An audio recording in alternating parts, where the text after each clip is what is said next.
So our writing model for Martin Luther King goes with Rhetoric Unit 2 on effectiveness. And you'll be looking at the first page here, and you can see over here it says Analysis Writing Model and work with the teacher. So when you're going to work with me is after you've completed the second half of this assignment. So after you turn off the video and write, that's when you call me over and we'll sit down together. The class I was going to do as a class, but everyone's at different points, so this will just allow you to move ahead and check that box off when you complete this. So you want to go ahead and turn to your I Have a Dream. This will be done on a separate piece of paper. And I Have a Dream is on page 1 and 2. And you should have already filled out your matrix and have examples from the text over lids and the appeals of ethos, pathos, and logos. So I am actually going to write on here, which isn't what you guys are going to do. You'll have it on notebook paper. But you will be answering number 11 on a reg. This is how you'll do your writing for the Gettysburg and all the other regs that we do from this point forward, the job speech as well. So when you look here, the first thing you want to do to answer number 11, it's asking you evaluate the effectiveness of the author's persuasion. You want to be naming specific rhetorical devices. You want to find at least 2 devices. And what is the tone that is used to persuade?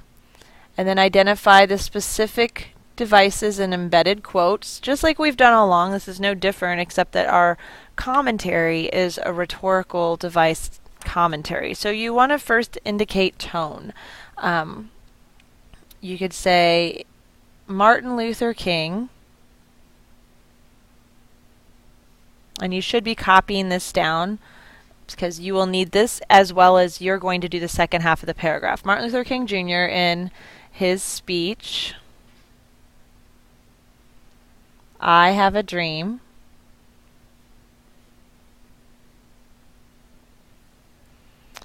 uses I'm going to say inspirational tone. Inspirational tone. You can do a lot of different tones here.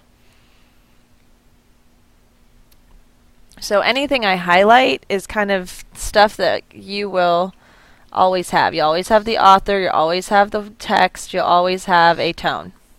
Those are things that will change with every text you read, but those are things that will always be included.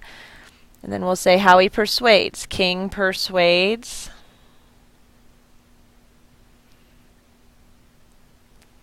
He persuades his listeners by using, and what do you think he uses most here? I think he uses pathos, so we're going to go with pathos. So this is another sentence. How does he persuade? He persuades them most by using blank. And then we're going to go into our first piece of evidence. For example,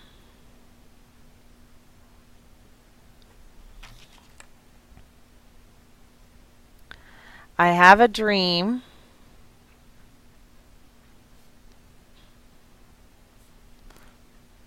that my 4 little children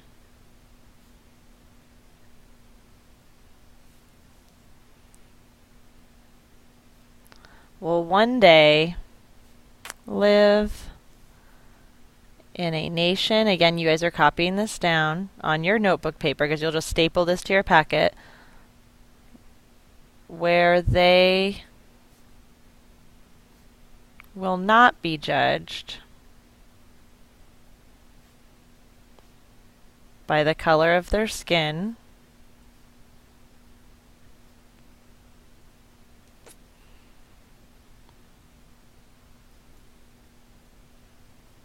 but by the content of their character. So you have your evidence. You're always going to also have evidence. So why is this effective? You should always start with the idea, this is effective because.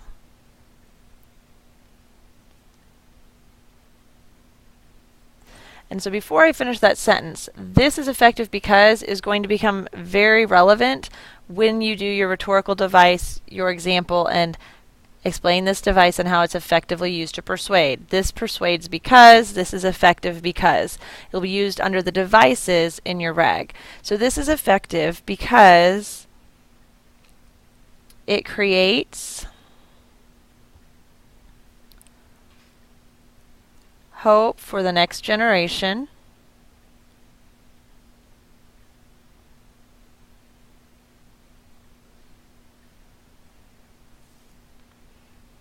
It also develops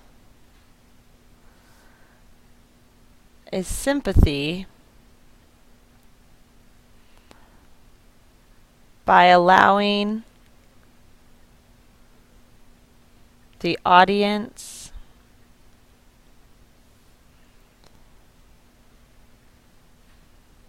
to view discrimination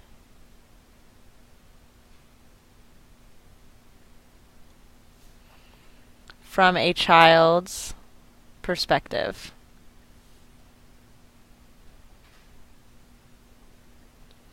So that's the first half of our paragraph. What you now need to do is come up with another piece of evidence and then tell me why this is effective and why this is persuasive. Alright, so you want to go ahead and tell me these things. You have evidence, this is effective because, and this is persuasive because. And that's how you'll finish off the paragraph. And then once you've completed the paragraph, then you'll call me over. Obviously, you should have the same notes that I have here, but I'll be checking the second half of each paragraph and letting you know how it looks. You will use this writing as a model for the RAG for number 11 on the Gettysburg address, and you will submit that to turnitin.com as a demonstrated skill. So make sure that you have me check this so you know exactly what is expected.